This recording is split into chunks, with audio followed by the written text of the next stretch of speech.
हे बघा, यापूर्वीसुद्धा मी याचा स्पष्टपणानं उल्लेख केला होता आणि परवा पंचकल्याण पूजा जी जैन समाजाची होती नांदेडला, त्यावेळेला मुख्यमंत्री महोदय देवेंद्र फडणवीस आले होते.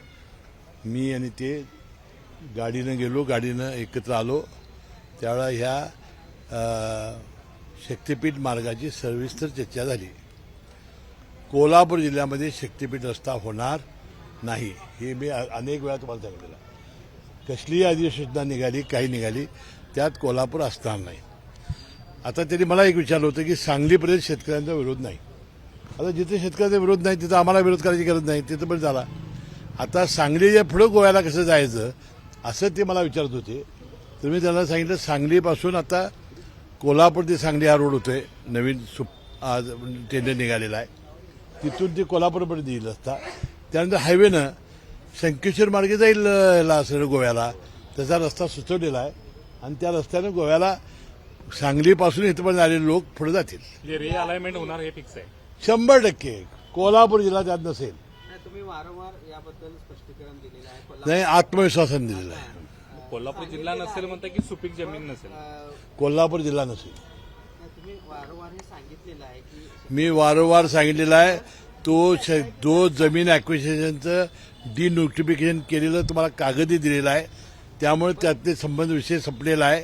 पण म्हणजे शेतकऱ्यांना भीती आहे की जर सांगलीपर्यंत हा महामार्ग आला तर भविष्यामध्ये सुरुवातीच्या टप्प्यात सांगलीपर्यंत करायचं. अजिबात आडमार्गाने वगैरे काही येणार नाही. जोपर्यंत शेतकऱ्याचा विरोध आहे तोपर्यंत होणार नाही हे आधीच सांगितलेलं आहे. पण सांगलीपर्यंत लोकांची मागणी आहे ना त्यांची, त्यांना तिथं काय करूया आपण.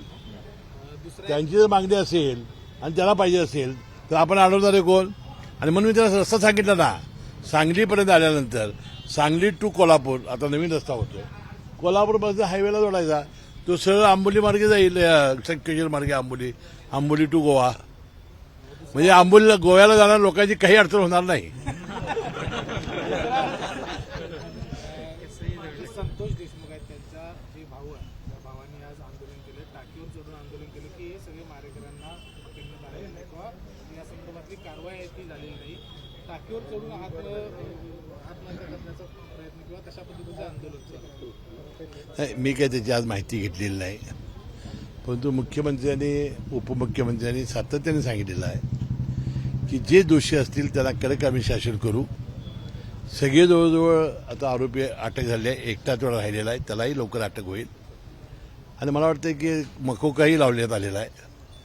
आता सगळी कायदेशीर कारवाई करत असताना आता जी त्यांची मागणी आहे म्हणजे धनंजय मुंडेंच्याबद्दल विशेषतः, त्याला कुठलाच पुरावा नाही. पुरावा जर असेल तर अजितदादा म्हणाले की आम्ही सोडणार नाही. वास्तविक एवढ्यावर विश्वासाने आता हे वातावरण शांत राहण्याची आवश्यकता आहे. स्थानिक एक मुद्दा, काही वेळेपूर्वी गांधीनगरमधले ग्रामस्थ आपल्याला भेटलेले आहेत. काय भूमिका होती त्यांची, काय तुम्ही आश्वासन दिलं का? नाही, आज अनेक शिष्टमंडळं मला भेटलेली होती, अनेकांच्या बैठका लावलेल्या होत्या. गांधीनगरचे लोक अचानक आज आलेले होते. त्यांना पुढच्या आठवड्यात मी त्यांची कारवाई करतो म्हणून एसपीला मी बोललोच, परत पुढच्या आठवड्यात सुद्धा मी त्यांना बोलवलेलं आहे. खरं तर संभाजीनगरमध्ये आपल्या पक्षाचं अधिवेशन 11 आणि 19ला होणार आहे. पत्रिका काढली, त्यामध्ये प्रफुल्ल पटेल यांच्यानंतर छगन भुजबळ यांचं नाव आहे. नाराजी दूर झालेली आहे म्हणायचं का छगन भुजबळांची? भुजबळ साहेब आमचे नेते आहेत, आम्ही सांगितलं तुम्हाला, आमचे ज्येष्ठ नेते आहेत. त्यामुळं ते आम्हाला मार्गदर्शन करत राहतील.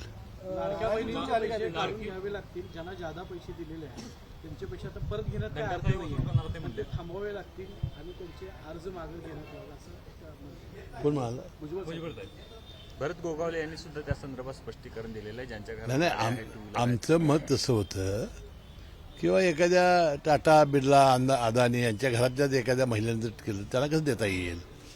ज्यांना खरोखर जे इन्कम टॅक्स भरतायत, अतिशय श्रीमंत आहेत, अशा महिलांचे एखादे अर्ज 4 चाकी गाडी वगैरे आमच्या मूळ GRमध्येच आहेत.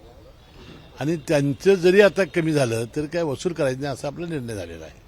अद्याप पालकमंत्री नेमलेले नाही आहेत. काय नेमकं कुठं अडलेलं आहे? होईल लवकर. याला जोडूनच प्रश्न, मागची टर्म तुम्ही यशस्वीरित्या पूर्ण केला, मात्र यावेळी वेगळं वातावरण कोल्हापूर जिल्ह्यामध्ये पाहायला मिळते. जातीवादी वातावरण दिसून येते. हिंदुत्ववादी संघटनांच्याकडून तुमच्या नावाला ठीक आहे त्यांना ते करू द्या, त्याचा सवाल फारसा नाही. ही भूमी छत्रपती शाहू फुले आंबेडकरांची आहे. कधीपर्यंत पालकमंत्रीचं 26 जानेवारीपूर्वी. एबीपी माझा, उघडा डोळे बघा नीट.